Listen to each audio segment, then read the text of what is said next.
Good evening guys. देखो দোকানে এসে গেছি, দোকান খুলছি। এবারে ঝাঁপগুলো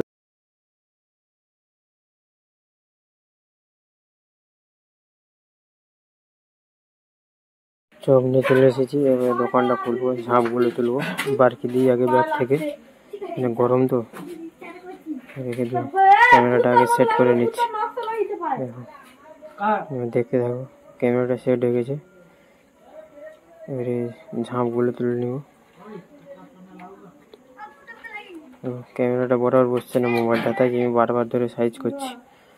সাইজ হয়ে গেছে, বের করে দিলাম।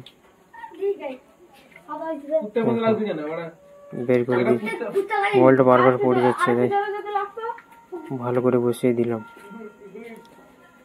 এবারে বার করে দিলাম, বের করে দিয়ে ব্যাগটা সাইডে করলাম। সাইড করে এবারে ঝাঁপের লকগুলো খুললাম। এরপর হাইও করে দিলাম আমি তোমাদেরকে। তোমরা ভিডিওটা শেয়ার করো আর সাবস্ক্রাইব করে দাও চ্যানেলটা প্লিজ। নতুন ভাই, তোমরা সাপোর্ট না করলে আমি আগে বাড়তেই পারবো না। তোমরা প্লিজ সাপোর্ট করো আমাকে, প্লিজ গাইস।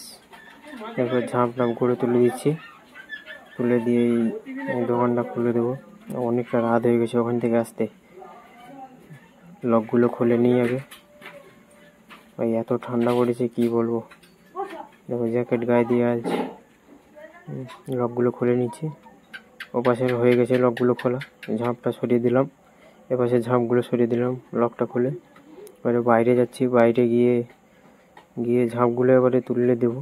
দেখো বাইরে গেছি, ঝাঁপটা তুলে দিলাম। দেখো কতটা অন্ধকার হয়ে গেছে, আজকে আসতে অনেক দেরি হয়ে গেছে গাইস। এদের ঝাঁপটা তুলে দিচ্ছি। ওটা একটু প্রবলেম করে হয়, ওই লেগে যায় ওখানে, তাই তুলতে গিয়ে একটু সমস্যা হয়। তাই একটু সমস্যা ছিল, কিছুক্ষণ পর হয়ে গেছে, বাস তোলা হয়ে গেল। এবারে ওটাকে লক লাগিয়ে দিলাম ওই ঝিঁঝিরে করে। ভালো করে লাগাতে হবে, না হলে গাছ ওটা ছিঁড়ে পড়ে গেলে লোক যে আসবে তার লাগলে ক্ষতিপূরণ দিতে হবে লাস্টে। ব্যাস হয়ে গেল গাইস। ওই সাইডে দেখো চলে যাচ্ছে, লোক চলে যাচ্ছে। এইভাবে গাইস দোকান খুলতে হবে। বাবা মা ওখানে গেছে, আজকে অন্য জায়গাতে দোকান লেগেছে, আমি এখানে এসেছি আজকের। এই যে ট্রে নিয়ে এসেছি, ট্রেটাকে ভালো করে একটু পুছে নিলাম। চকগুলো সাজিয়ে দেবো এবারে একটা একটা করে। দেখো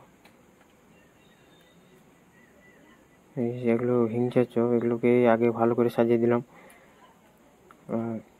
দেখো দেখা যাচ্ছে না, তাই আমি ভাবলাম একটু সাইডে সরে যাব। সাইডে সরে গেলাম, চকগুলোকে এবারে ভালো করে সাজিয়ে দেবো। সাজিয়ে দিচ্ছি একটা একটা করে। ভালো করে সাজিয়ে রাখলে লোকে দেখতে পাবে, না হলে দেখতে পাবে না।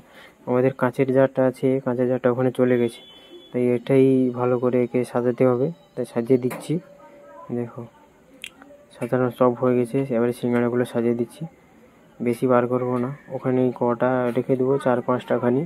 তারপর বাদ বাকিগুলোই গামলায় রেখে দেবো।